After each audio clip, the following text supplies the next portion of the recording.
Elias Freeman had walked through rain, old bus steps, and 64 years of being underestimated just to stand beside his daughter on her wedding day.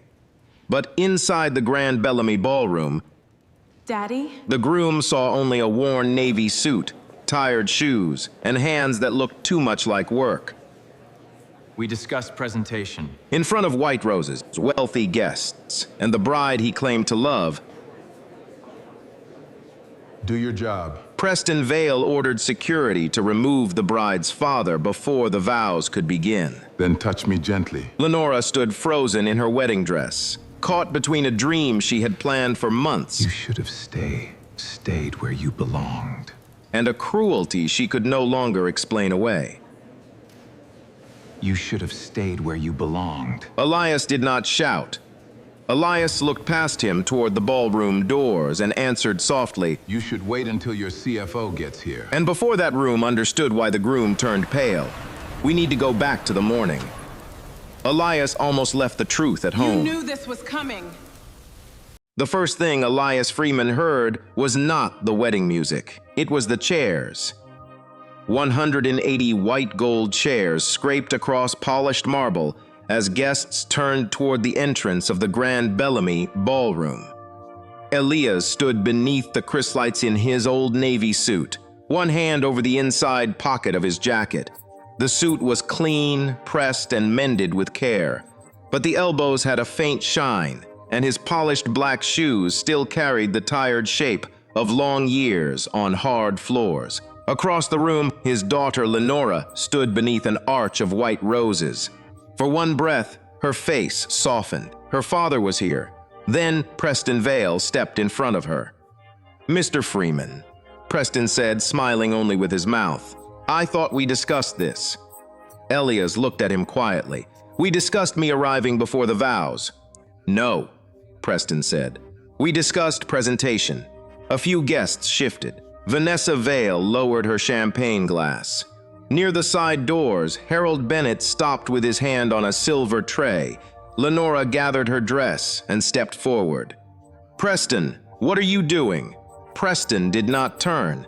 His eyes stayed on Elias's old shoes, his worker's hands, his careful but worn suit.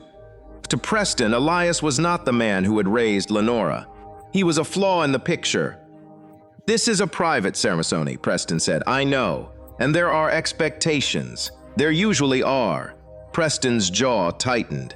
"This is not the place for pride, sir." Elias almost smiled. Proud men often accuse the wounded of pride when they refuse to bow. A security supervisor appeared behind Preston. Jordan Miles was a broad black man in a black suit, discomfort plain on his face. Preston pointed toward the doors. "Escort Mr. Freeman to the lobby." The sentence cut through the room. Lenora went still. "Escort him?" Preston finally looked back at her.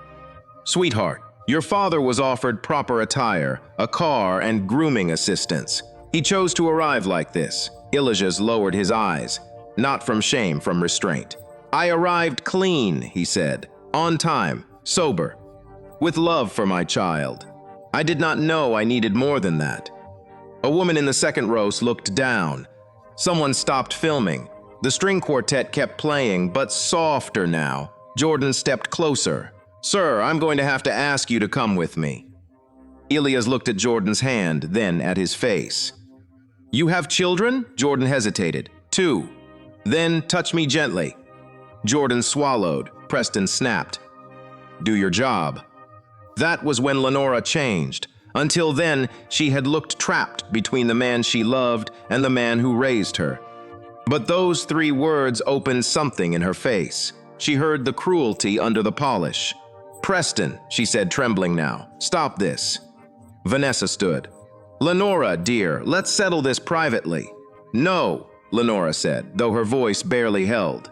Preston faced the guests. "Everyone, please forgive the interruption. We're handling a delicate family matter." Elias felt the old ache rise in him. A delicate family matter. That was what people called humiliation when the wounded were expected to help hide it. His fingers touched the inside pocket of his jacket. Beneath the fabric was Ruth's brown ledger, worn soft at the corners. Grocery totals, rent notes, Lenora's school fees, Ruth's handwriting in the margins, a whole family sacrifice pressed into paper. That morning, while rain tapped the kitchen window, Elias had found a sealed page inside. On the outside, Ruth had written one line. "Only if they forget who you are." He had slipped it into his coat and whispered, "Not today, Ruth." Now Jordan reached for his arm. Lenora whispered, "Daddy." And Preston stepped close enough that only a few people heard him. "You should have stayed where you belonged." Quiet cruelty is still cruelty. Elias looked at Preston. He saw the tuxedo, the watch, the perfect haircut, and beneath it all, a fear dressed as power. Then Elias moved his hand away from the ledger. He did not shout. He did not point. He did not beg the room to believe him. He only looked toward the ballroom doors, as if waiting for a sound so everyone else had missed.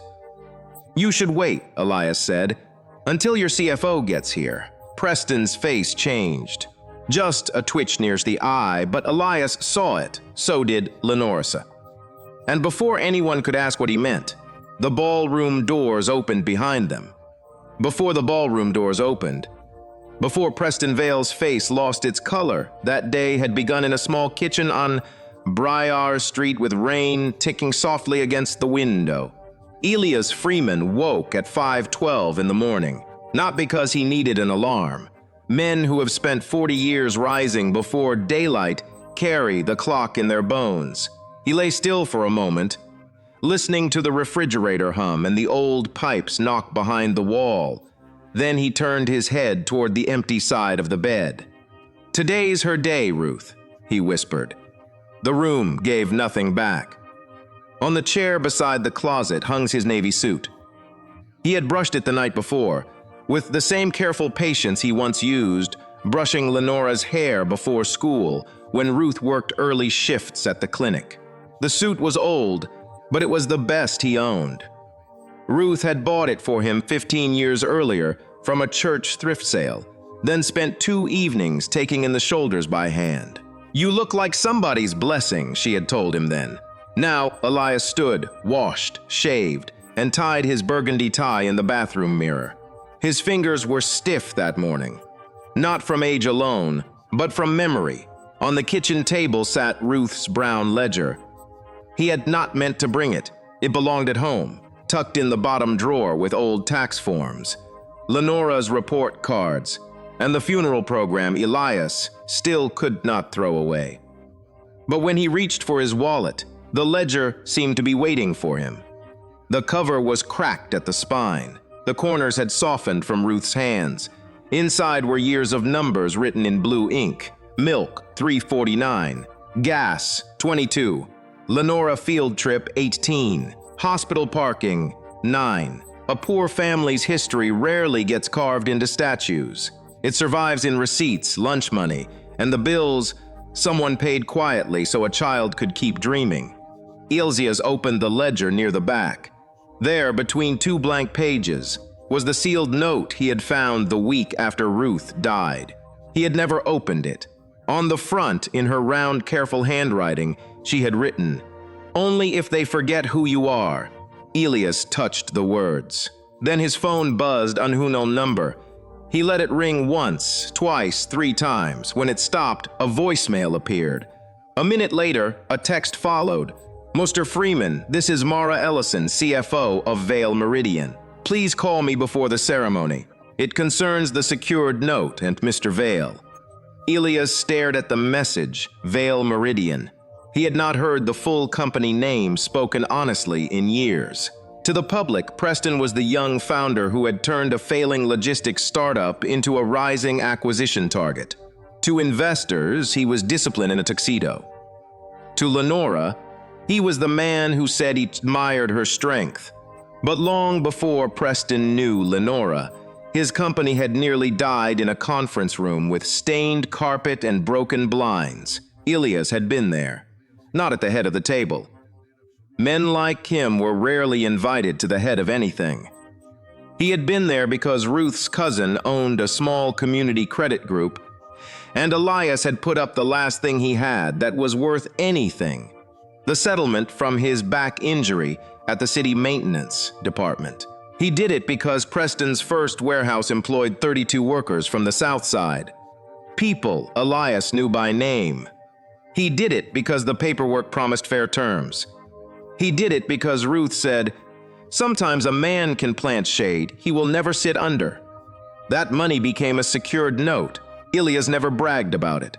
He barely spoke of it. After Ruth got sick, survival became louder than pride. Now Mara Ellison wanted him to call. Elias looked toward the clock. The wedding was at 11. Lenora had asked him to arrive early. She had said it lightly, almost teasing. "Daddy, please don't come sneaking in at the last second like church on Easter." He could still hear her laugh. So he did not call Mara back. Not then. Instead, he put the ledger inside his jacket, checked the envelope with Lenora's childhood photograph, and stepped onto the porch. The rain had slowed to mist. Briar Street smelled like wet concrete, cut grass, and somebody frying bacon 2 houses down. His neighbor, Mrs. Alvarez, was sweeping water from her steps. "Big day," she called. Elias smiled. "Biggest one I got left." She walked over and straightened his tie without asking. Ruth would fuss over this knot. She'd fuss over everything. She'd be proud. Elias looked away before his eyes could betray him. At 7:03, a black sedan arrived at the curb. Preston had sent it. The driver stepped out and looked at Elias's house, then at Elias, then at his tablet. "Mr. Freeman, I'm here to take you to the grooming appointment." Elias frowned. "What grooming appointment?" The driver read from the screen. "Suit fitting, barber, wardrobe correction, arrival staging." Wardrobe correction. Elias felt the words settle somewhere cold. "No, thank you," he said. "Sir, Mr. Vale marked it mandatory." Elias picked up the small box containing Lenora's photograph and locked his front door. "A father doesn't need correcting to walk toward his child," he said. The driver looked embarrassed and opened the car door anyway. Elias did not get in. He walked to the bus stop beneath the gray morning sky. Ruth's ledger pressed against his heart, unaware that the message he had ignored was the last warning, before everything at the wedding began to break. The bus came 7 minutes late. Elias did not mind. He stood beneath the scratched glass shelter with the small photograph box under one arm and Ruth's ledger against his ribs. Cars passed through the mist, their tires whispering over wet pavement. Across the street, a boy in a school hoodie dragged his backpack behind him while his mother hurried him toward a minivan. For a moment, Elias saw Lenora at that age. 6 years old, 2 missing front teeth, pink backpack too big for her shoulders, always asking questions before breakfast. "Daddy, why do people get rich?" "Different reasons," he had told her once. "Are we rich?" Ruth had laughed from the stove. "Impatience, maybe." Lenora had thought about that very seriously. Then she said, "Can patience buy cereal?" Elias smiled now, standing in the rain. They had not been rich. Not even close. There were winters when the heat stayed low because the gas bill had to wait. There were birthdays when Ruth turned one cake mix into cupcakes, so Lenora could still feel like the house was full. There were nights when Elias came home from the city maintenance department, smelling like bleach, rust, and wet concrete, then changed shirts and went back out to clean Fazam's downtown. Lenora never knew how tired he was. That was the first rule Elias and Ruth made together. The child could know discipline. She could know gratitude. She could know that money had limits, but she would not grow up feeling like a burden. So Elias learned to hide exhaustion. He hid it in jokes, in early morning pancakes, in the way he stood at every school recital, even when his back screamed from lifting broken pipe sections all day. Ruth kept the truth in the ledger. Every sacrifice had a line. Lenora piano shoes, 26 points light bill partial, 41.50. Icha's lunch, 0.0. Ruth used to tap that last line with her pen. "You can't keep skipping meals." "I'm not skipping. I'm fasting." Fasting for what? For that girl's future. And Ruth would shake her head, but she would smile because she understood. Love sometimes looked foolish on paper. When Lenora was 13, Elias injured his back during a storm cleanup after a drainage wall collapsed near Ward Avenue. The city gave him a settlement after months of forms, doctors, and meetings where men in suits spoke about his body like it was a damaged tool. Ruth wanted him to use the money to rest. Elias wanted to fix the porch, replace the furnace, and put the rest toward Lenora's college fund. Then Ruth's cousin, Amos, came by one evening with a folder. He ran a small community lending group that helped local workers keep jobs when banks would not touch their employers. A warehouse on the south side was about to close. 32 people would be out before Christmas. The founder was young, desperate, and promising to keep every worker if the note went through. The founder's name was not yet famous, Preston Vale. Elias remembered sitting at the kitchen table while Ruth read every page twice. "This is risk," she said. "I know. This is your back money. I know that, too." She looked at him for a long time. Why? Elias had no grand answer. He only knew the warehouse employed men from his church. Women from Lenora's school, a father who had just brought twins home from the hospital, and a widow who packed orders on the night shift. He knew what one closed door could do to a neighborhood. "Because somebody helped me once," he said. Ruth closed the folder. Then she opened the ledger and wrote the amount down slowly, as if putting the decision where God could see it. Years passed. The warehouse survived. Vale Meridian grew. Preston became a name in business magazines that Elias never bought. He appeared in photos wearing fitted suits, shaking hands, speaking about vision and grit. He never mentioned the South Side note. Elias never expected him to. Some people plant seeds and do not stand over the dirt demanding applause. But Ruth remembered. She remembered everything. When she got sick, the ledger moved from the kitchen drawer to her bedside table. Cancers had made her hands thin, but her handwriting stayed steady. She still wrote down bills, medicine times, Lenora's visits, Elias's blood pressure, even little things like soup too salty or rain all afternoon.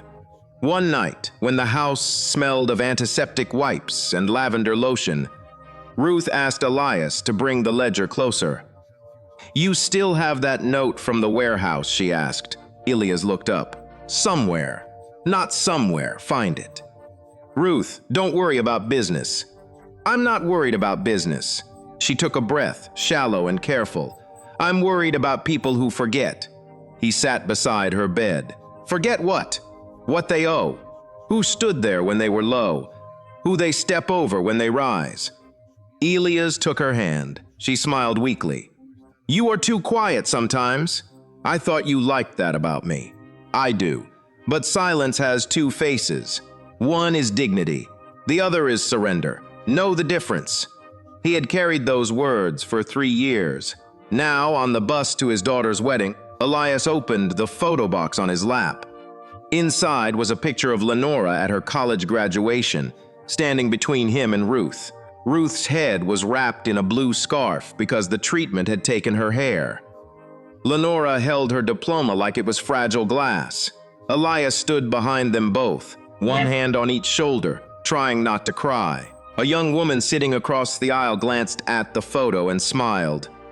"Your daughter?" she asked. "Yes, Mom. Getting married?" Elias looked down at the box. "Today. She's lucky."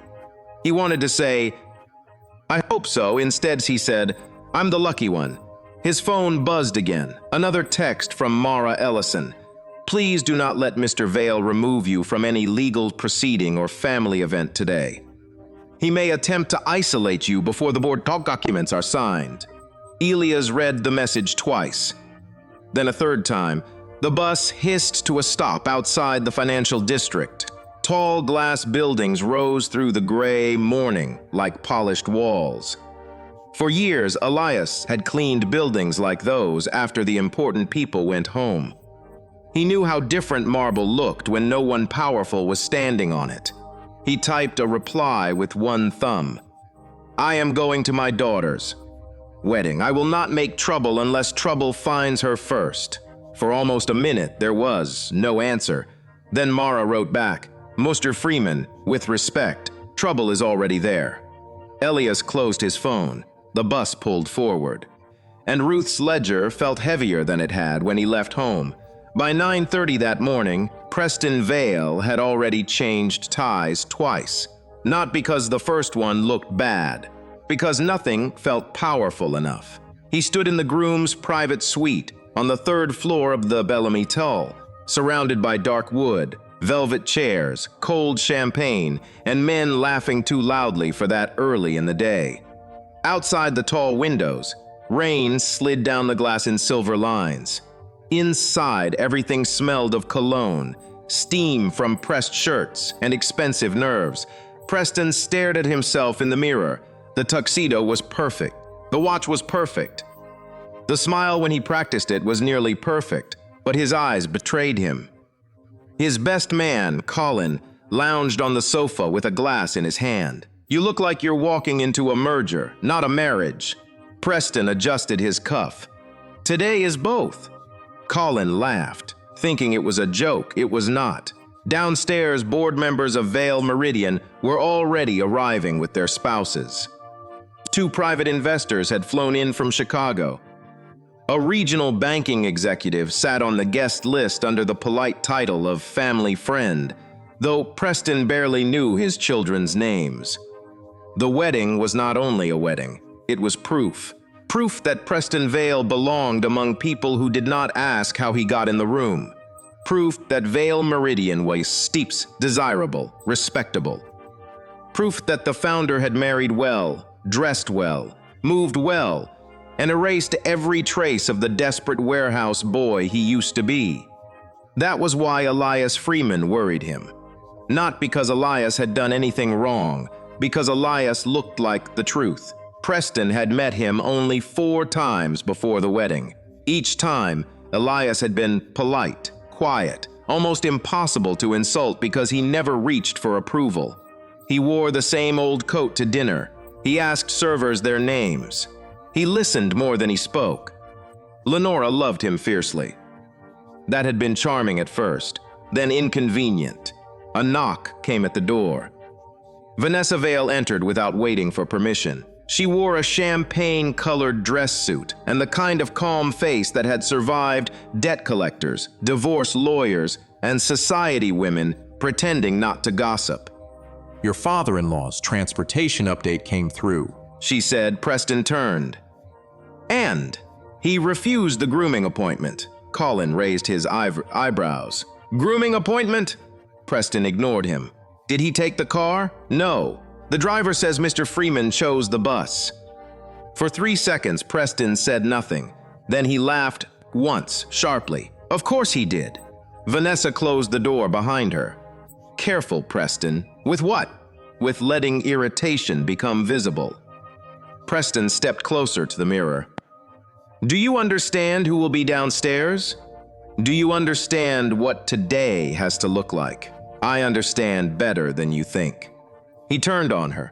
Then explain to me why Lenora's father insists on making poverty look like a moral achievement. Vanessa's eyes hardened, but not with disagreement. With fear. Years earlier, she had watched her husband lose their house, their club membership, and every friend who had once called them for dinner. She knew the smell of social collapse. She had raised Preston to never let anyone see need on him. Unfortunately, he had learned the lesson too well. He is still her father, she said, and I have treated him generously. You offered to dress him like an employee being prepared for a promotional brochure. Preston's mouth tightened before he could answer. His phone buzzed on the dresser. Mara Ellison. He let it ring. It stopped. Then came the text. Do not sign anything today. We need to discuss Freeman. Preston stared at the screen. Vanessa saw the change in his face. What is it? Nothing. That did not look like nothing. He locked the phone. Mara is overreacting. To what? Preston walked toward the window. Below, white tents covered the hotel courtyard. Florists moved through the rain with boxes of roses. Guests stepped from black cars as umbrellas opened over them like dark flowers. She found an old note in the archives. He said, Vanessa's voice lowered. What kind of note? A legacy obligation, community financing, old paperwork from before any of this mattered. Does it matter now? Preston's silence answered before he did. It only matters if someone makes it matter. Vanessa moved closer. And Freeman. Preston turned, angry now, because fear needed somewhere to go. He probably doesn't even understand what he has. But that was not true. Not entirely. Preston remembered Elias from years ago, though he had pretended not to. The quiet man in the community lending room. The man with tired eyes who had asked only one question before signing. Will the workers keep their jobs? At the time, Preston had said yes. At the time, he had meant it. But ambition has a way of editing memory. Later, when the company grew, Preston began telling the story differently. He talked about risk, genius, instinct. He left out the men and women who had helped him stand before he could stand alone. He left out Elias because Elias did not fit the myth.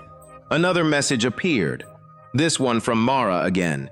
Preston, if Mr. Freeman is present, you cannot represent the cap table as clean. He swore under his breath. Vanessa read the line over his shoulder. Her face howled slightly. Cap table? Mother, what have you hidden? Not hidden, managed. That is a word men use before lawyers arrive. Preston grabbed the phone and typed back. This is my wedding day. Do not come here with this, Mara replied almost instantly. It became a board matter when you scheduled investor signatures after the reception. Vanessa stepped back as if the room had shifted beneath her heels. Preston, she whispered, tell me you are not using your wedding to close financing. He said nothing. Outside, thunder rolled soft beyond the hotel glass. Downstairs, guests were taking their seats. Lenora was adjusting her veil. Elias Freeman was somewhere between Briar Street and the Bellamy, carrying a ledger Preston had once hoped history would forget. Preston looked at his reflection again. Perfect tuxedo, perfect watch, perfect smile. Then he called Jordan Miles, head of venue security. When Mr. Freeman arrives, Preston said, keep him near the lobby until I come down. Jordan paused. Is there a problem, sir? Yes, Preston said, looking at himself in the mirror. There is about to be one. The Bellamy Hotel made ordinary people feel as if their lives needed permission. The lobby floor was white marble with gold veins. Elias arrived at 10:41 with Ruth's ledger in his jacket and Lenora's photograph box under his arm. Near the staircase, a framed wedding portrait showed Lenora and Preston smiling beneath white roses. Elias touched the edge of the frame. Beautiful, he whispered. Brother Freeman? Elias turned and saw Harold Bennett, the old maitre d', standing near the ballroom doors. Harold, Elias said. St. Mark's, third pew. Harold smiled. My wife says I hide there from the choir. They shook hands. Harold looked at Elias's suit, but not with judgment. Is Lenora the bride? Harold asked. My only child. Then this is holy ground for you. Before Elias could answer, Jordan Miles approached from the side hallway, his black security suit neat, his face uneasy. Mr. Freeman, Mr. Vale asked that you wait here until he comes down. Elias glanced toward the ballroom doors. He heard strings and guests settling into chairs. My daughter asked me to come before the vows. I understand. Sir. Do you? Jordan looked down. I'm just following instructions. Elias knew that sentence. It was what people said when conscience knocked and fear answered first. Then the ballroom doors opened. Lenora appeared in ivory silk, veil pinned back, bouquet lowered in one hand. She had come looking for him. When she saw Elias, her face softened. Daddy. She crossed the lobby and wrapped one arm around him. Elias closed his eyes. You look like your mother's answered prayer, he said. Lenora laughed once, but it trembled. You came. I told you I would. Then her hand tightened on his sleeve. She saw Jordan, Harold's lowered eyes, and the careful distance around her father. Why are you standing out here? Elias said. There was a little confusion. Preston arrived before the lie could become mercy. He stepped from the ballroom with a Groom smile arranged on his face, but his eyes were sharp. Behind him, guests leaned for a better look. Lenora, Preston said gently. You should be in position. She asked me a question, Elias said. Preston's smile tightened. Your father arrived outside the agreed presentation plan. Lenora blinked. Presentation plan? The wardrobe appointment. The car. The arrival timing. I never agreed to him being corrected like a problem. That is not fair, Preston said. Preston lowered his voice. I am trying to protect you from whispers. About my father. About what people may assume. What people? Preston looked back at the ballroom. That was answer enough. Lenora turned toward Elias and saw how still he had made himself so her day would not break. Her eyes filled. Daddy, did you know about this appointment? They sent a car, and you didn't tell me?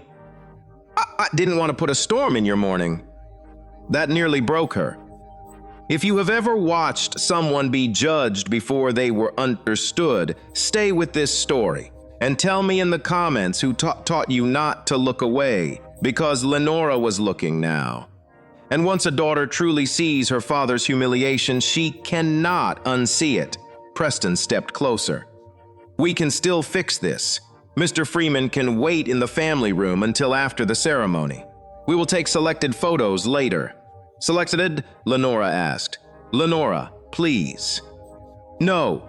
Say what you mean, Preston's mask cracked. I mean, this wedding has consequences beyond feelings, he said. Elias looked at him. A wedding should have consequences for the heart first. You don't understand what is at stake, Preston snapped. Maybe not, Elias said. But I know what is being lost. Jordan shifted forward again, hesitant and ashamed. Elias adjusted the photograph box under his arm. His jacket opened. Ruth's brown ledger slipped from the inside pocket and landed on the marble with a soft slap. Loose papers fanned across the floor. Lenora bent first. Her fingers froze over the cover. She knew that ledger. She had seen Ruth write in it through bills, medicine schedules, college forms, and prayers too private to say aloud. Mom's ledger, Lenora whispered. A sealed page had slipped halfway out from the back. Lenora read the handwriting on the outside side. Only if they forget who you are. Preston stared at the ledger as if it were a lit match. Give that to him, he said. Lenora did not move. Preston, Vasissa warned softly, but the ballroom doors opened wider. From the far end of the lobby, Mara Ellison entered in a charcoal suit, rain still shining on her shoulders, a leather board packet pressed against her chest. She saw Elias, Lenora, the ledger, and Preston standing between them. Then she said, Mr. Vale, step away from him. Mara Ellison did not raise her voice. She did not need to. Some people enter a room and bring noise. Mara entered with silence, and the silence made everyone look. Her charcoal suit was damp at the shoulders. Rain dotted the leather packet in her arms. She stood at the far end of the lobby, breathing as if she had walked quickly through a storm and arrived exactly 1 minute before damage became permanent. Preston turned pale. Mara, he said, forcing a laugh that fooled no one. This is not the time. No, Mara answered. This is exactly the time. Lenora stood beside Elias with Ruth's ledger in her hands. The sealed page trembled slightly between her fingers. Elias saw it and wanted to steady her, but he did not touch her yet. A father knows there are moments when a daughter must feel the weight of truth for herself. Preston stepped toward Mara. We are in the middle of a private family matter. Mara looked past him to Elias. Mr. Freeman, did anyone ask you to leave this building? Elias answered calmly. Yes, Mom. Who gave that order? Jordan lowered his eyes. Preston said, This is absurd. Mara turned to Jordan. Mr. Miles, I am asking because this may now involve board misconduct and witness interference. That phrase struck the lobby like glass breaking. Witness interference. Guests near the ballroom doors began whispering. Vanessa gripped the back of a chair. Harold Bennett stood perfectly still, but his face had changed. The old fear in him was giving way to something stronger. Jordan swallowed. Mr. Vale instructed me to hold Mr. Freeman in the lobby, then remove him if necessary. Lenora looked at Preston. Remove him. Preston's voice hardened. I was trying to prevent embarrassment. For whom? She asked. He had no clean answer. Mara walked closer and opened the leather packet. Inside were clipped papers, signatures, copies of agreements, and a blue folder marked with Vale Meridian's seal. Preston scheduled investor signatures for 2 o'clock today, she said. Lenora blinked. Investor signatures? Preston snapped. That has nothing to do with the wedding. It has everything to do with the wedding, Mara said. You invited 3 board members, 2 private investors, and a banking officer under the cover of celebration. You plan to use this room, this marriage, and your new family image as proof of stability. The guests had stopped pretending not to listen. Mara removed one document and held it up. Only there is a problem. Vale Meridian's ownership records are not clean. There is an old secured note from the company's first warehouse rescue. It carries voting protections if the company attempts major financing without disclosure. Preston's mouth tightened. That note is dormant. No, Mara said. It is inconvenient. Elias closed his eyes briefly. He had never wanted this. Not today. Not in front of Lenora.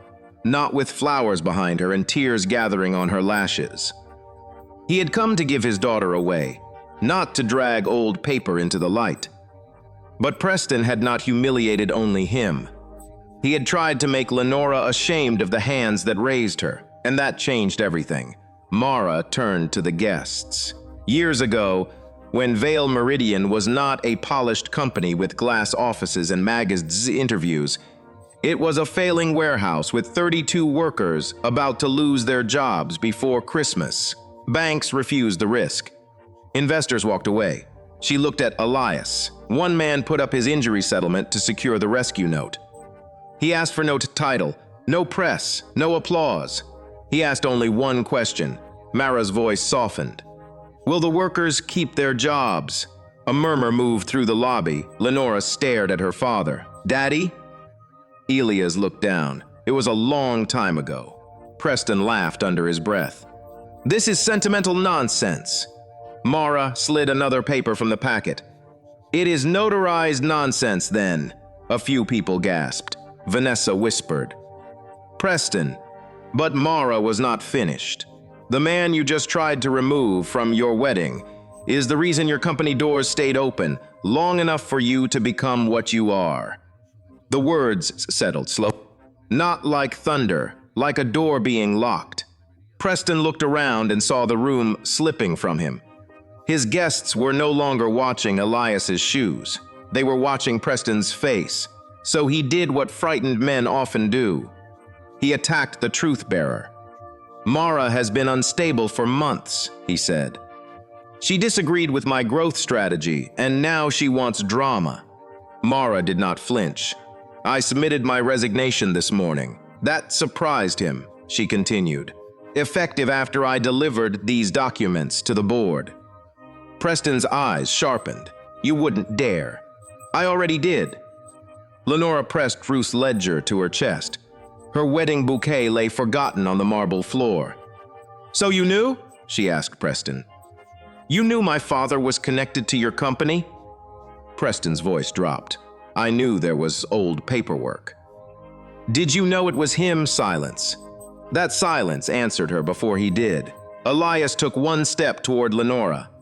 Baby, I did not want you pulled into any of this. She turned to him, hurt and love crossing her face at once. Why didn't you tell me? Because some gifts become smaller when a man keeps pointing at them. I wanted you to love freely, not out of debt, not out of obligation, just freely. Her eyes broke then. Mara placed the document on a small marble table. Mr. Freeman never requested repayment beyond the agreed terms. He never threatened the company. He never used his rights to influence management. But today, Preston attempted to exclude him from a family event while preparing documents that record his disclosure. Preston pointed at Elias. He doesn't even understand those rights. For the first time, Elias's expression hardened, not loudly, not cruelly, just enough for Preston to realize he had mistaken quiet for empty. "I understand enough," Elias said. "I understand a signature. I understand a promise. I understand what happens when a man climbs a ladder and kicks away the hands that held it steady." Harold Bennett stepped forward from the side doors. His voice was low, but steady. "I saw Mr. Freeman arrive with respect. I saw Mr. Vale block him. And I heard enough to know this was not about clothing." Preston turned on him. "Stay out of this." Harold straightened. "I have stayed out of things too many times." Jordan nodded slowly. "So have I." The lobby held its breath. Lenora looked from Mara to Jordan, from Harold to Vanessa, then finally to Preston. The man she was about to marry stood in a perfect tuxedo, surrounded by white roses and exposed paperwork, and suddenly she could not find the man she thought she knew. Then Ruth's sealed page slipped from the ledger and fell open against her dress. Lenora looked down. Her mother's handwriting waited on the paper, and the first line made her cover her mouth. Lenora read the first line in her mother's handwriting, and the ballroom seemed to move farther away. "My sweet girl, if you are reading this with tears in your eyes, it means someone has mistaken your love for permission." Her fingers tightened around the page. Elias saw the words over her shoulder, and for a moment he could not breathe. Ruth's voice rose from the paper as clearly as if she were standing beside them in her lavender church dress. One hand on Lenora's cheek, the other holding Elias, still. Lenora kept reading.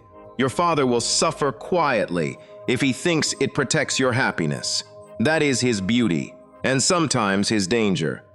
Do not let anyone build a life with you by asking you to be ashamed of the man who carried you there." No one spoke.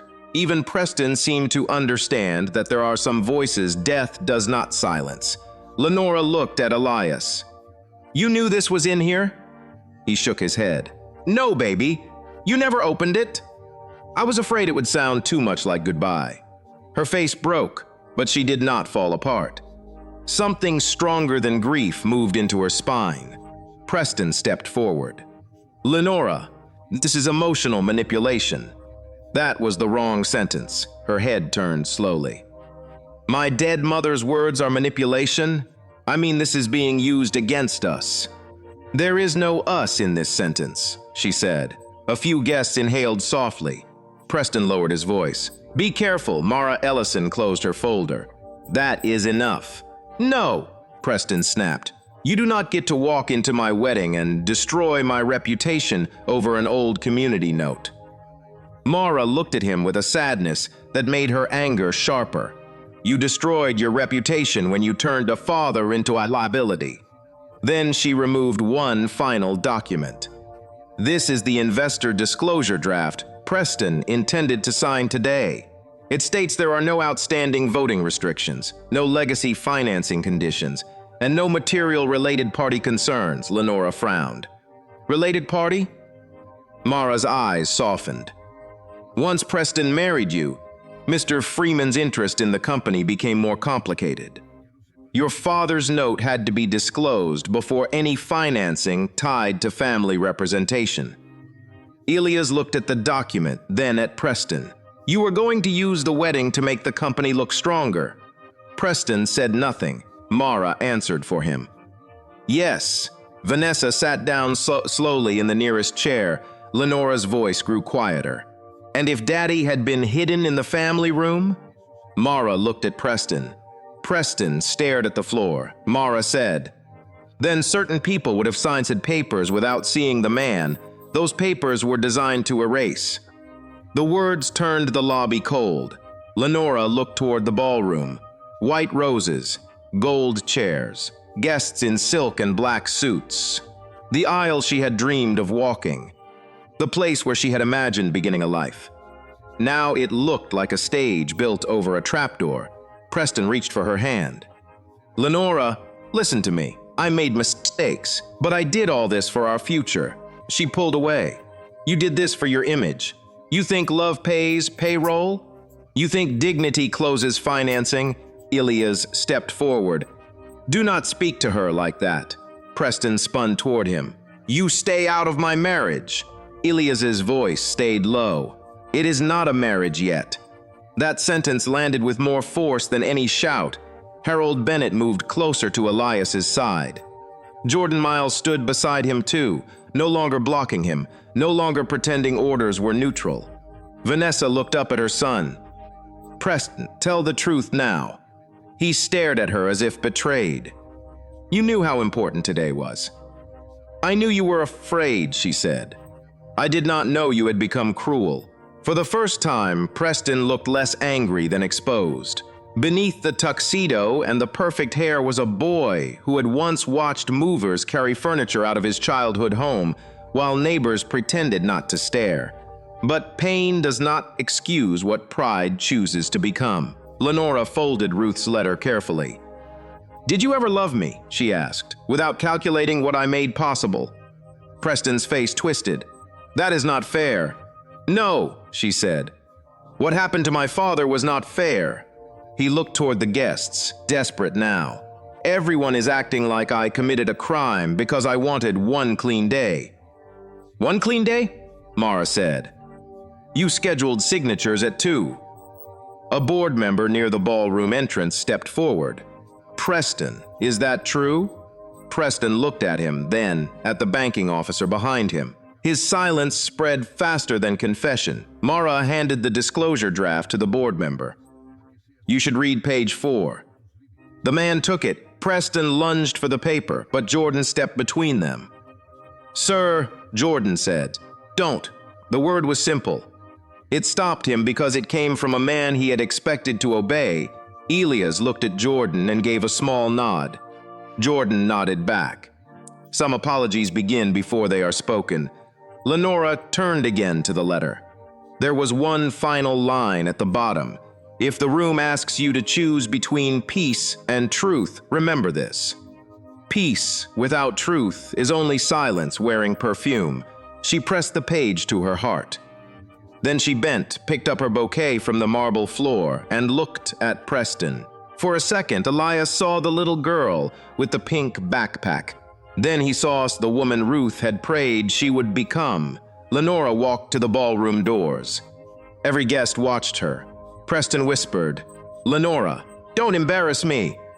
She stopped. Slowly, she turned back. "You embarrassed yourself," she said. Then she looked at Elias and held out her hand. "Daddy," she said, voice shaking but clear. "Will you walk with me?"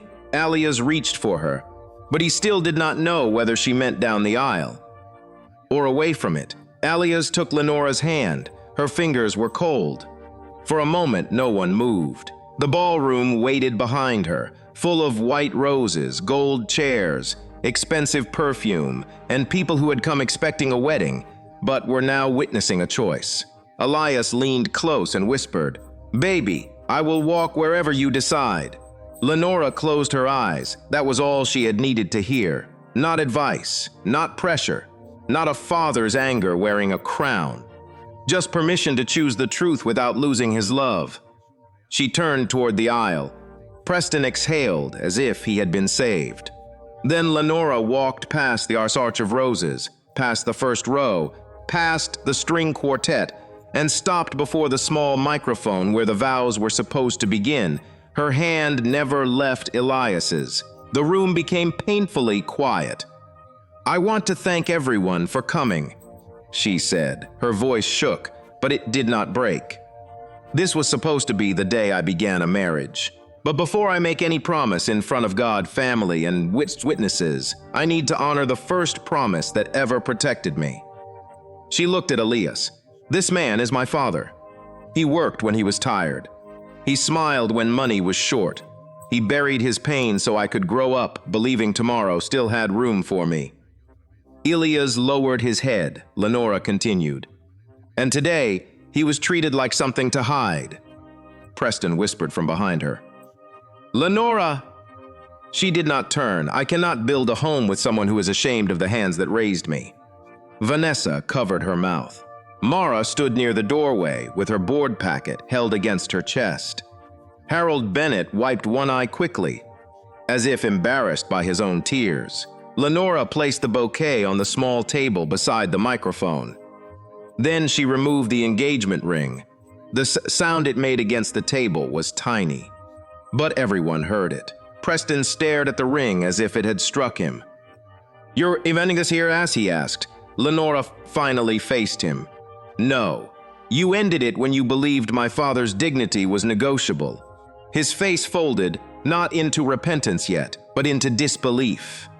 Men like Preston often mistake losing control for being wronged. Elias stepped forward. "Lenora, you do not have to do this for me." She turned to him. "I'm not only doing it for you. I'm doing it because Mom was right. Peace without truth is only silence wearing perfume." Elias's breath caught. Ruth's words had reached their daughter. That was enough to make the whole ruined day feel holy. Mara approached the board members quietly.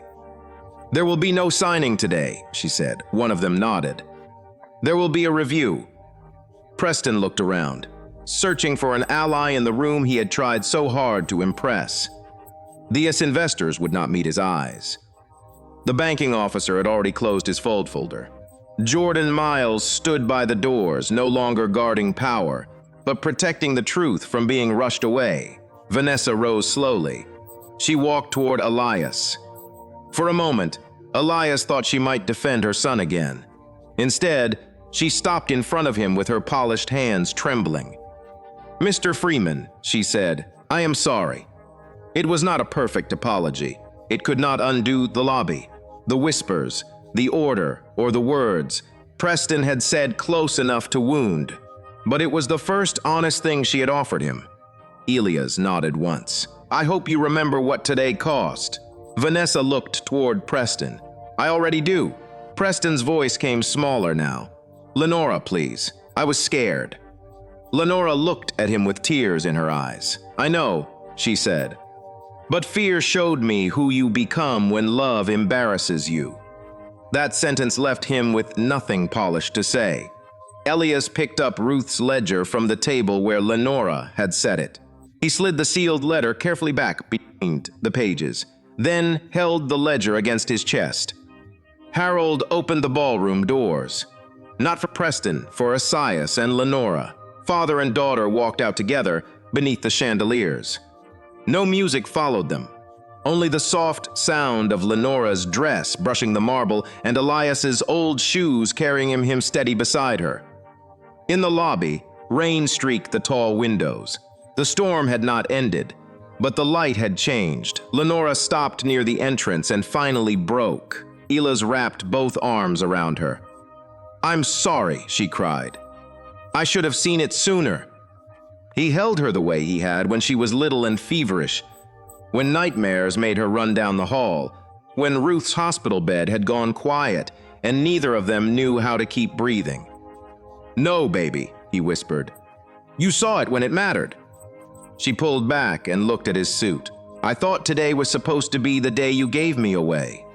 Elias smiled sadly. "Maybe today was the day I got you back." Lenora laughed through her tears. Outside, a hotel valet held an umbrella, waiting for instructions. Elias looked toward the street, toward the mist, toward the bus stop beyond the line of black cars. Lenora followed his gaze. "Daddy, are we really taking the bus?" He looked at her ruined wedding dress, her bare ring finger, and the daughter who had chosen dignity over gold chairs. "Yes," he said, "unless you're too sane now." For the first time all day, her laugh sounded like herself. They stepped into the rain together. Weeks later, Vale Meridian announced an independent review. Mara Ellison testified before the board and then accepted a position at a nonprofit fund that protected worker-owned businesses. Jordan Miles filed a written statement. Harold Bennett did too. Preston lost more than a financing round. He lost the story he had told about himself. Elias never celebrated that. He was not a man who fed on another person's fall. He simply returned to Briar Street, placed Ruth's ledger back in the drawer, and one Sunday after church, watched Lenora sit at his kitchen table in jeans and a sweater, eating burnt pancakes and laughing at an old photograph of her mother. That was justice too. Not loud, not glamorous, but real. Because sometimes the world tries to measure a man by the fabric of his suit, the price of his shoes, or the door he enters through. But dignity has never needed a chandelier to shine. And the people who look poor to a proud room may be the very ones who paid the hidden cost of everyone else's comfort. If this story reminded you of someone who carried pain quietly so their family could stand taller, honor them in the comments. Share this with someone who knows what it means to be underestimated, and follow Hush Stories for more stories about dignity, truth, and the people the world almost overlooked.